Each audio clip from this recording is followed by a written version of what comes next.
Christine and Leah Papin were born to the home of Clemence Daria and Gustave. You see, while they were still dating, it was rumored that their mother Clemence was having an affair with her boss. Gustave heard about the rumors but dismissed it as just ordinary rumors. However, after she became pregnant, Gustave married her in October 1901. 5 months later, their first daughter Emilia Papin was born. Suspecting that their mother Clemence was still having an affair with her boss, Gustave would propose to his new bride that they move to another city and start over. On hearing this, Clemence became distraught.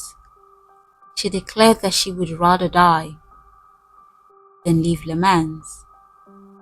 This was really suspicious to Gustave, and so the marriage began to deteriorate. Gustave began drinking really heavily,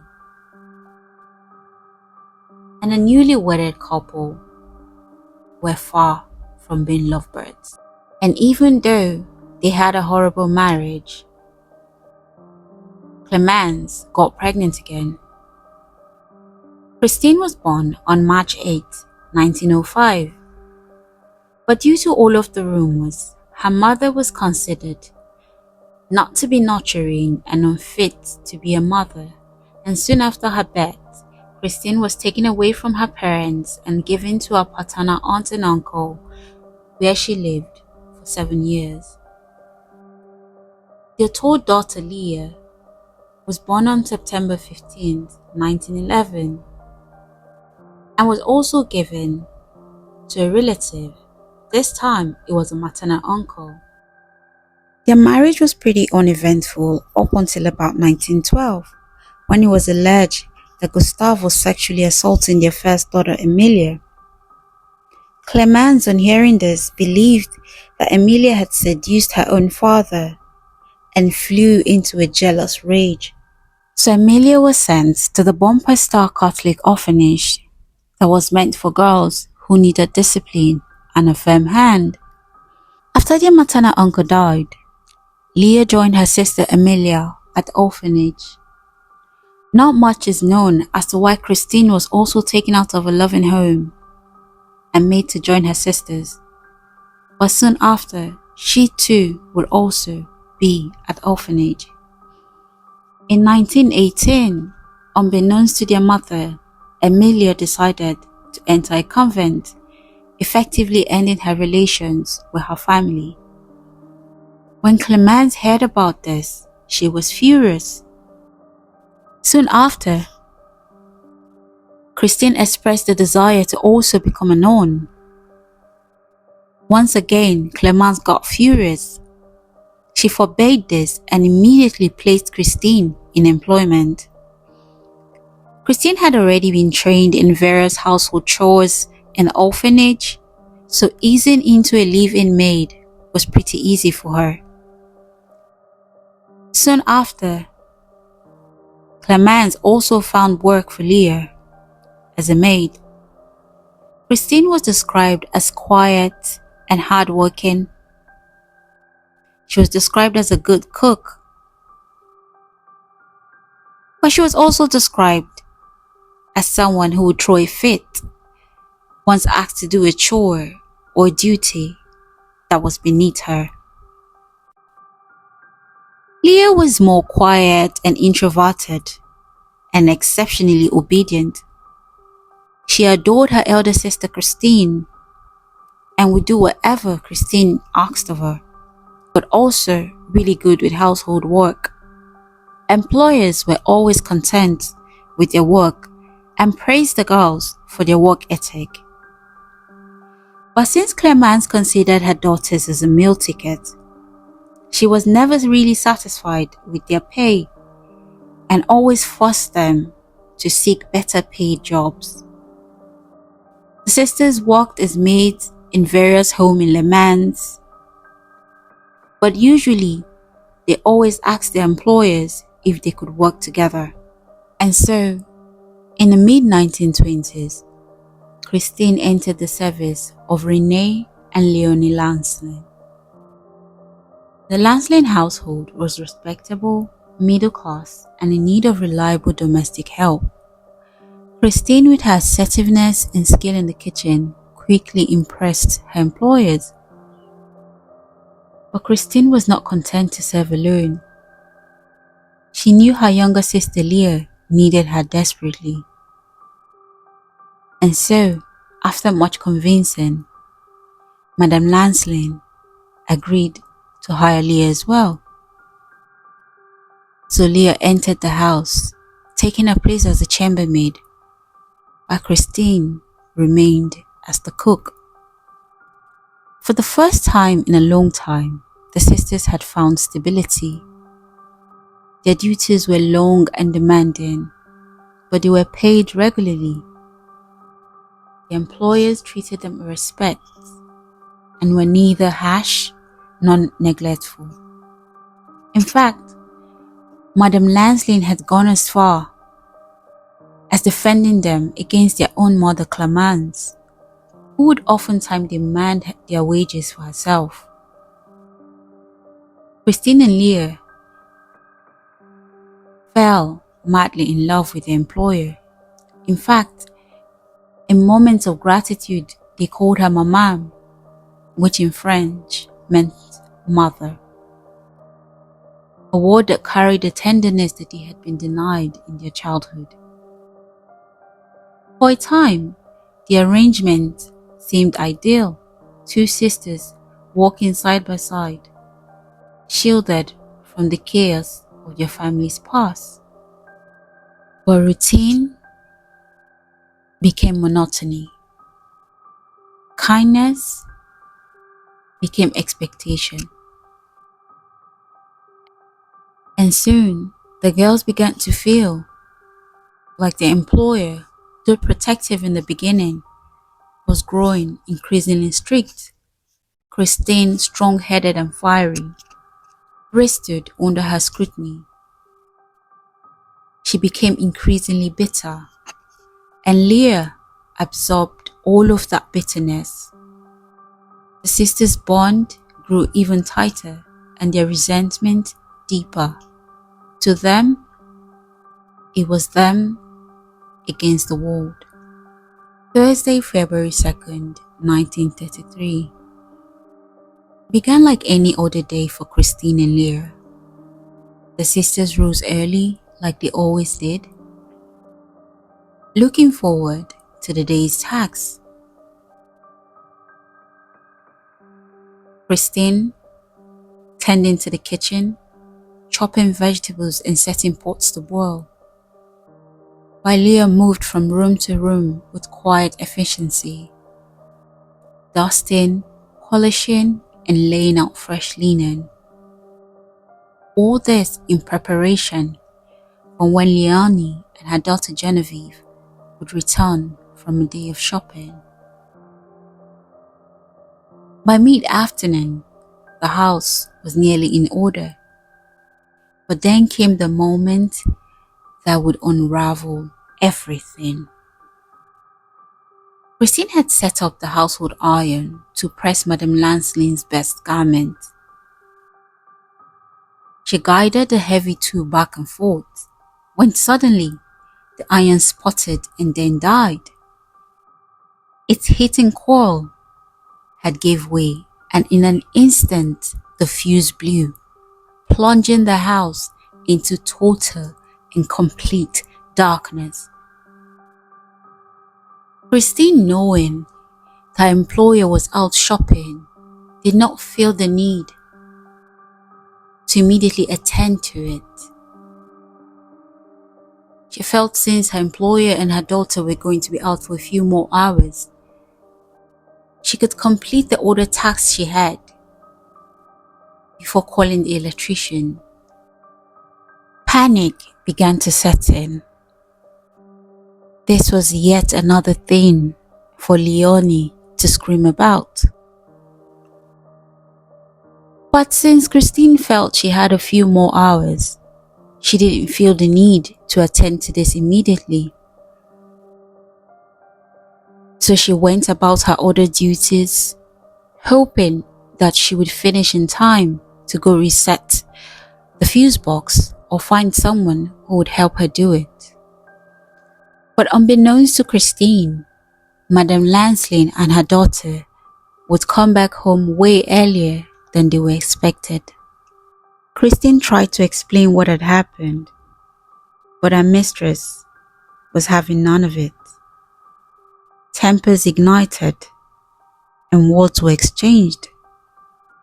And in that moment, what had begun as an ordinary day of service descended into a night of madness. Something snapped in Christine's mind. She lunged at her mistress, seizing her by the throat. Genevieve screamed and rushed to her mother's aid. And in that instant, Christine called out to Leah, and the ever-obedient younger sister immediately joined her. What began as a simple quarrel transformed into a frenzy. Christine kept ordering Leah to get her, referring to Genevieve. She told Leah, "Tear her eyes out, get her." And together, they struck their mistress in Genevieve with whatever they could lay their hands on: a heavy pitcher, a kitchen knife, and even a hammer. The two women fought back bravely, but the sister's fury was just unstoppable. Eyes were gouged out, blows continuously rained down. The house echoed with screams, and then total silence. It was all over. Leonie and her daughter laid in a pool of blood, their faces unrecognizable and mutilated, their bodies destroyed by the ferocity of the attack. Christine and Leah stood over the bodies, their hands bloodied. The house, once a place of service and order, was now a chamber of horror and chaos. The sisters dragged the bodies into position. They mutilated the bodies even further, stripping parts of their clothing away, arranging them in ways that mirrored the duties that they were continuously asked to perform every day. The kitchen knife, the hammer, and the jug all remained at the scene like cutlery laid out for a meal. Genevieve's body was hardly recognizable. In fact, it didn't even look human. They went as far as preparing the bodies as one might prepare food. It was as though the line between servant's duty and rebellion had collapsed entirely. The flesh of those bodies were completely desecrated. After doing all of this, the sisters went upstairs and huddled together in bed. René Lancelin was expected at a dinner engagement that evening, accompanied by his wife and their daughter Genevieve. As the hour approached, René waited at the arranged meeting place. But time passed and the women never appeared. At first he thought little of it, a delay in shopping perhaps. But as the minutes stretched into an hour, René began to feel uneasy. And so he decided to walk back home. On arriving, the house was silent. The only light coming from the entire house was from the servants' quarters. He rang, he knocked, and called out to people inside, but there was no answer. The door was bolted from the inside. Worry now tightened into dread. Rene ran quickly to the local gendarme. Breathless, he explained that his wife and daughter had failed to meet him, that his house was locked, and that something felt odd. And so he returned back to the house with several officers. By lantern light, the police slowly crept through the house. But just at the beginning of the stairs, a single eyeball would welcome them. It was such a horrific sight that Rene had to take several steps backwards. The officers ventured further. On getting to the attic, instead of meeting another set of bodies, they met both maids drenched in blood. Rene immediately demanded to know what had happened. Christine tried to explain and claimed that her mistress lunged at her at first. But soon after, she caved in and told the truth. The girls were immediately placed in handcuffs and taken out of the house.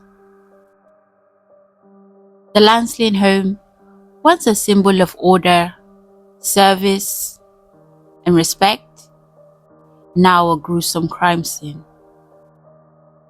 Word spread like wildfire around the neighborhood, and by 10 p.m., almost everyone had heard about the Papin murders.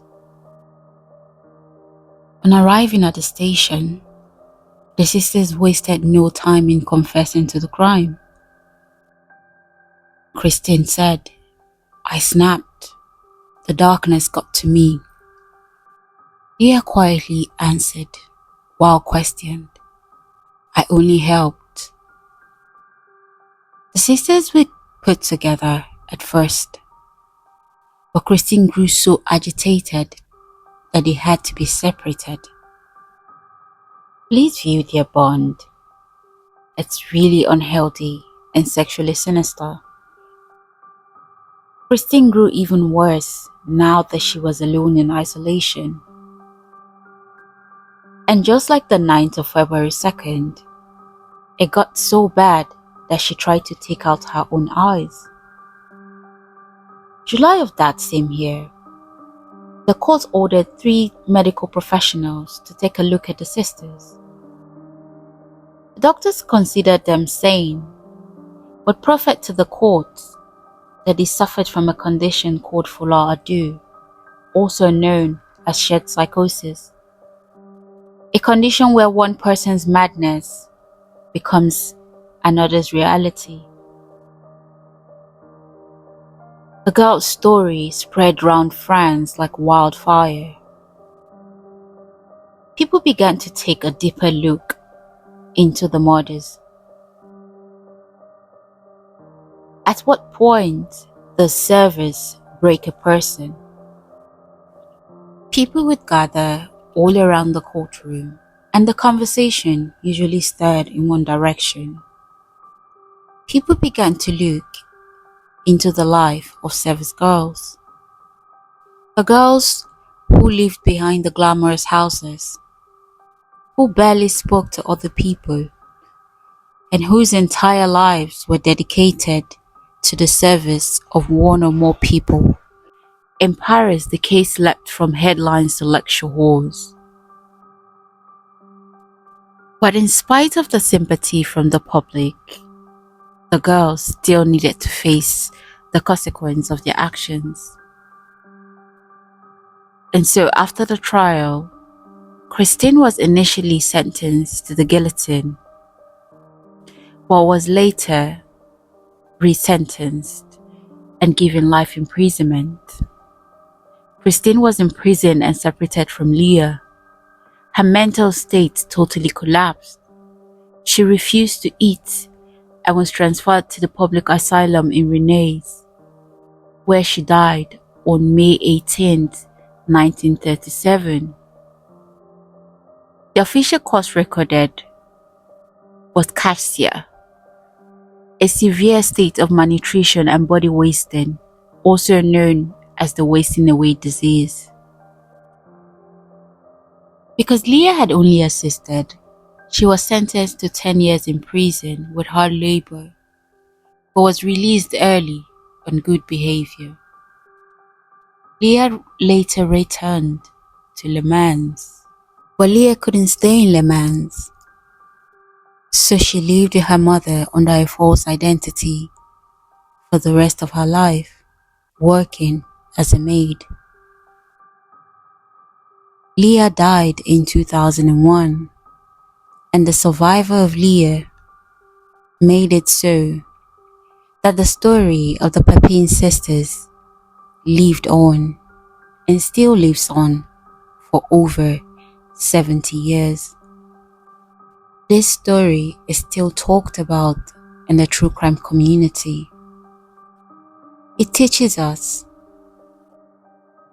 that class decides who gets believed.